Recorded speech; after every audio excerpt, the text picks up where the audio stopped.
With recent resurgence of MMORPGs, we have yet another big player join the fray. Welcome to my quick review of Throne and Liberty. Developed by NCSoft and released in the West in 2024 for PC and consoles, Throne and Liberty was initially planned as a sequel to the cult classic Lineage series, but due to reception of its closed beta back in 2017, the developers decided to move in a different direction. Today, the game has little in common with its predecessor. Sure, some skills and the way you upgrade them, the territory rewards, or even a certain disposable item that boosts your damage might seem familiar, but otherwise, Lineage this is not. Even just by looking, Throne and Liberty already feels somewhat more grounded, with a setting reminiscent of the 16th century. While magic exists in this world, you shouldn't expect to play as cute little dwarves or explore colorful realms. Instead, most of your journey will take you through fairly standard locations like forests, plains and deserts, where you will battle seemingly predictable wolves, crabs or spiders. I say most because the game does offer some unique locations here and there, and occasionally lets you fight undead creatures, orcs or even mythological beasts, but if you're expecting vibrant anime-inspired aesthetics, you might end up being disappointed. Setting aesthetics aside, let's dive into the gameplay. Throne and Liberty uses a classic tap targeting system, which means you select an enemy and then proceed to press your favorite hotkeys one by one until they're dead.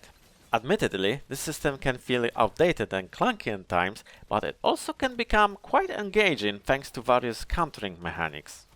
Every enemy you encounter in the game has a powerful attack signaled by a charging animation and a delay that gives you a chance to react. You can move out of the way, dodge or even reflect the attack back to its sender. It's pretty fun, especially once you're facing boss mechanics like being forced to move to a specific spot or activate switches. And sure, it's not groundbreaking stuff, but it's also not mindless clicking like older MMORPGs often were. Speaking of bosses, let's take a look at what you can actually do in the game. Here too, Throne and Liberty sticks to familiar territory, offering a variety of dungeons and open field activities. Set dungeons come in few flavors, starting with the co-op challenges, where you team up with other players through manual invites or automated matchmaking. Those dungeons often require a solid understanding of their mechanics, especially when it comes to their final bosses. A party wipe is a common occurrence if you don't know what you're doing. Other dungeons include secret dungeons, where you face unique bosses one by one, and open field dungeons. The latter are particularly interesting, and not just because anyone can enter them at any time by simply walking in, but because they turn into player versus player zones at night. Which means if you're not careful, you might end up getting killed by other adventurers. It's quite a spicy idea that also extends to other open field activities, like for example, you might be looking to take down a boss that only spawns at specific hours, only to discover that the area around it becomes a PvP zone. Of course, there are also peaceful events to enjoy, like boarding a giant flying whale or escorting NPCs. However, you always need to be mindful of what you're signing up for. Luckily, that is super painless, barely an inconvenience. So far, it seems like Throne and Liberty mostly only sticks to familiar territories, which raises a question: is there anything truly unique about it? Well, few things come to mind. First, let's talk about character building. On one hand, you have the standard leveling system, where you assign points to your character's 4 stats: strength, dexterity, wisdom and perception. But on the other, you have far more interesting skill leveling system tied to each weapon. You see, Throne and Liberty doesn't have classes in the same sense other MMORPGs usually have. Instead, your skills are linked directly to the 2 weapons you can equip, the main weapon and your sidearm.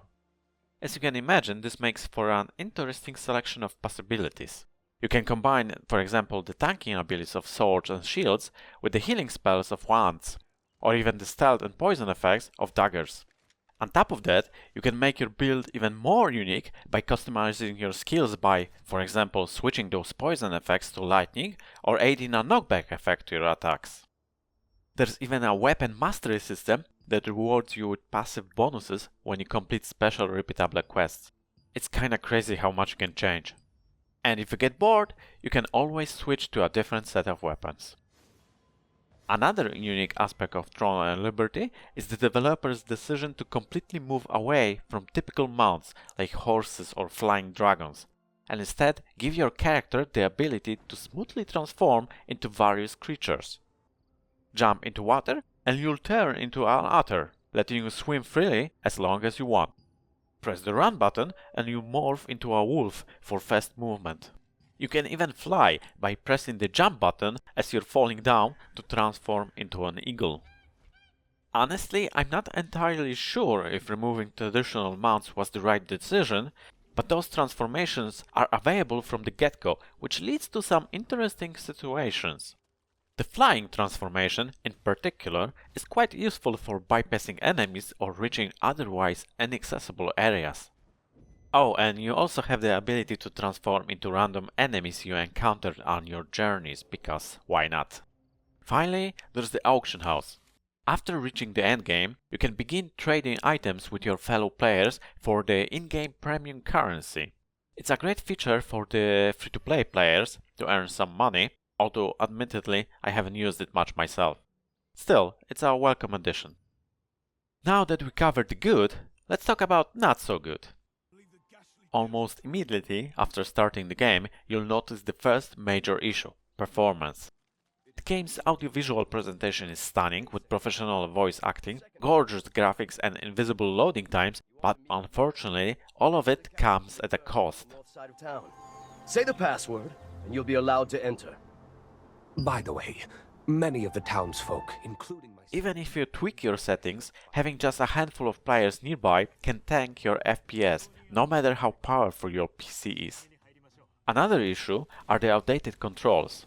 Although the tap targeting system works well enough for most of the time, it can become quite problematic during hectic situations like the boss fights or the PvP events. Even if you get used to it, there's always a real chance of targeting the wrong thing or activating the wrong skill. Finally, there's the biggest problem: the lack of content. Once you hit the current level cap of 50, after about 30 to 50 hours of playtime, there's not much left to do besides grinding for materials. I haven't mentioned it yet, but the game includes crafting, cooking and equipment enchanting, but those systems require exponentially more resources the deeper you go. While it's intriguing to see how far you can upgrade your character, at the end of the day you're still repeating the same dungeons over and over again, only to get something to help you grind slightly faster.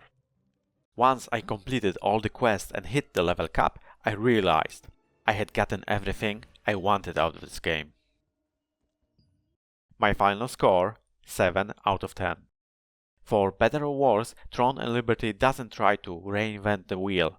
Instead, it focuses on delivering a solid, classic MMORPG experience.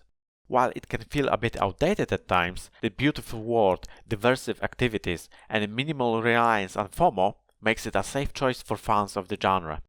But if you're looking for something groundbreaking, or a game that will finally make you love MMORPGs, Tron and Liberty is probably not a game for you.